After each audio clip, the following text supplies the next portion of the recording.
Let's see what information we can carry over here. We have a diagram with T as the center of the circle. So if that's true, then this is immediately true. We'll have BT and TC as radii, and they have to be equal to each other. BAB is the tangent of the circle at point B. So what we'll have over here, tan perpendicular to radius. So S is the point on AB. Over there, the equation of line SD is given over here. So that'll be interesting. And then we also get an inclination for the line AC. Let's go ahead and marry all that information over here. So I'm going to start with this angle of inclination. So there we have a line parallel to the x-axis such that it'll be easy to fill that information on over there. So that is equal to 172,875 degrees, which is oddly specific, but we'll leave that be. Line SD has an equation that's been given to us. X plus 8y being equal to 7. We thought that this is a tangent, which means we have that. Of course, we have a bunch of radii because that's the diameter. Given all that, we now have a perfect setup.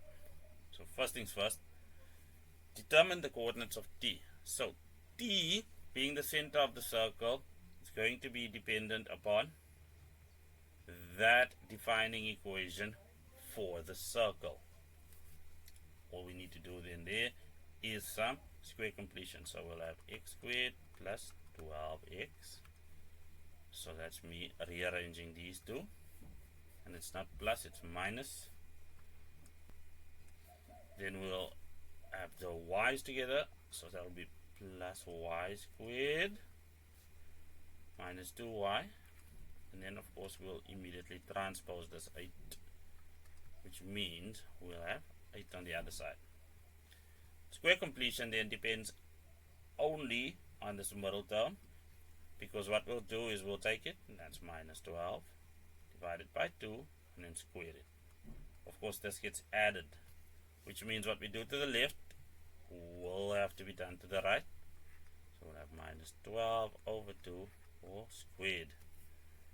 Then the exact same applies to the y values, because we're going to complete the square as well, and that'll be minus 2 over 2 all squared. Same principle, what we do to the left we do to the right, so we'll have minus 2 over 2 all squared. Let's see where that takes us. Well, that value is minus 6, which means we have x from there and then minus 6 as we just stated all squared. Remember, this idea was to complete the square. Let's repeat the process over here. Then we'll add, of course it's a y, and then minus 2 over 2 is just minus 1. Of course that's all squared. All of this we can just add up. That'll be 8 plus 6 squared, which is 36, plus 1 squared, which is 1, and what we'll find is that is equal to 45. From then we can read this A and B value as the center of our circle. Therefore T has coordinates 6 and 1. Determine the coordinates of B, a y-intercept of the circle. Determine the coordinates of B, a y-intercept of the circle. The thing about a y-intercept is that we immediately know the x-coordinate. So we'll have some y value connected to that, but we already know that the x value is b.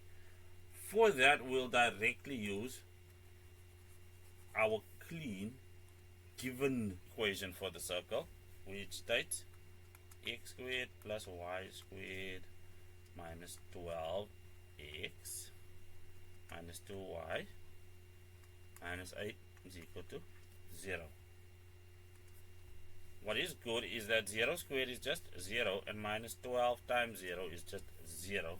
which will leave us with an equation that reads y squared minus 2y minus 8 will equal to 0. So I'll repeat, we already know for b, because they call it a y-intercept, that the x value over here is 0. Thus, using our circle equation, because it goes through there, we can just remove the terms that include an x, because 0 times anything is equal to 0, which means we can just factorize this as y minus 4y plus 2. That's all equal to 0. Therefore, y is equal to 4, y is equal to negative 2, which means that one's invalid because it's going to sit over there, and b has coordinates 0 and minus 2. Let's get some space back. Show that SD is parallel to AC. Round off your answer to 3 decimal places. In order to prove that SD is parallel to AC, first we're going to need the gradients of both. So let's just calculate that. So for SD, we were given this equation over here. It states that y or x plus 8y is equal to 7. So let's get that into standard form. We'll have 8y is equal to negative x plus 7, and if we divide everything by 8 right through, we'll have minus 1 over 8 divided by x plus 7 over 8. So that gives us this equation over here in standard form. So the gradient of SD is equal to negative 1 over 8. Then for AC, the gradient of AC will just equal tan of theta. That's the angle of inclination theory we have. It's written on our information sheet, formula sheet, whatever you want to call it. So that's going to be 172.875. Well, and lo and behold, it's equal to minus 1 over 8. Therefore, the gradient of SD is equal to the gradient of AC, which means that SD is parallel to AC.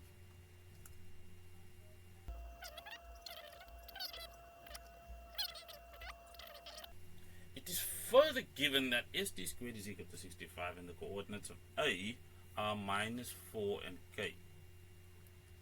Minus 4 and K. Determine the length of AC. SD squared is equal to 65. So we'll hold on to that bit of information just for a little while. One of the first things I did was call out the fact that BT and CT are both radii. They happen to be equal to each other. We have now proven that ST is parallel to AC. Now, given that, we can harken back to grade 10 and remember something called the midpoint theorem, which states that a line drawn from the midpoint of one side parallel to another side bisects the third side and is half its length. That is what the midpoint theorem states. So ST is equal to 1/2 of AC. Why? That's our midpoint theorem from grade 10, which just means that AC, if we multiply both sides by 2,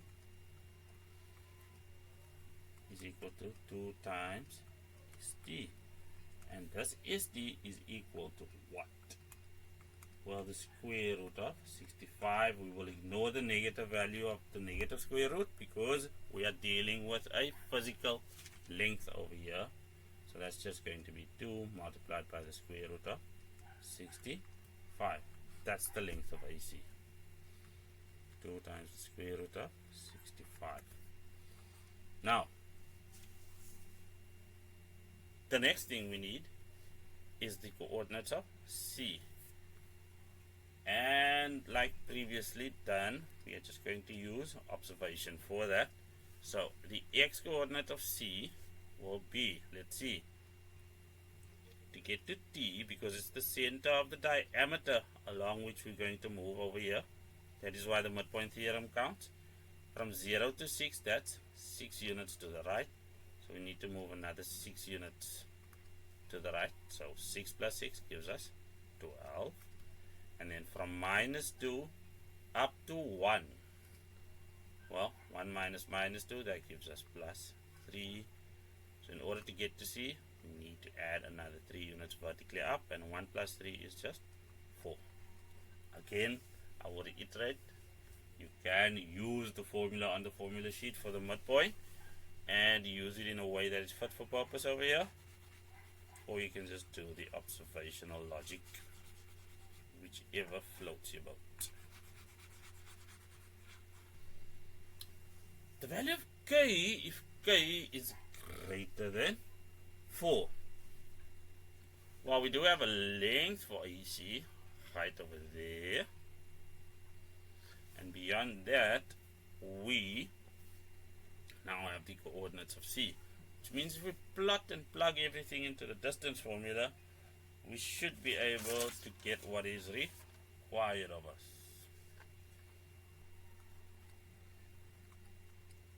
So the distance of AC is equal to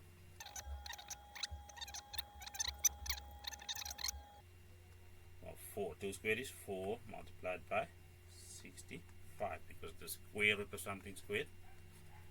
That is just going to be minus 16 all squared, which equals, according to our calculator, 256 plus k minus 4 all squared, of course. If we simplify this mess first, we'll have k squared minus 8k plus 16. 260. That's plus 256.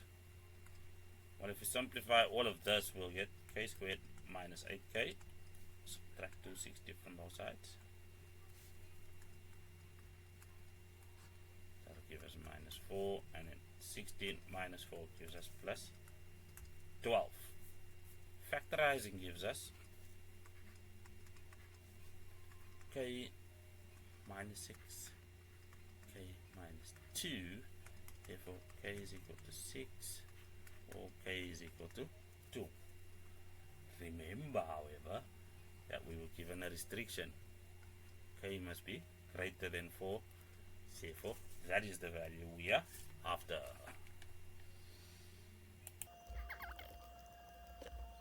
So now that we have some clean space back, let's just add that in there. The equation of the circle passing through the point A, B, and C in the form x minus a all squared plus y minus b all squared, and then that is of course meant to equal r squared. So this hypothetical circle needs to pass through A, B, and C. And let us not forget that we were told that AB is a tangent to the circle, which means angle ABC is a right angle triangle because the tangent is perpendicular to the radius at the point of contact of any circle. I say all that so that we can understand that AC in this scenario would be the diameter of said circle. The reason is that this angle ABC is 90 degrees, and as such this configuration is an angle in a semicircle. It conforms to that theorem of angles in a semicircle. So if I were to very poorly draw a circle with a dotted line,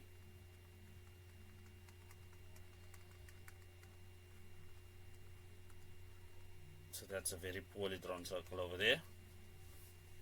That is what we have.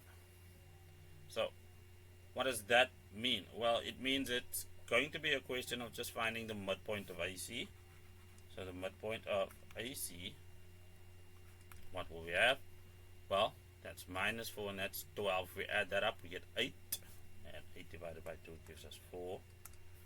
And then, of course, what we need is 6 and 4. That gives us 10 divided by 2. So that means that is equal to 5.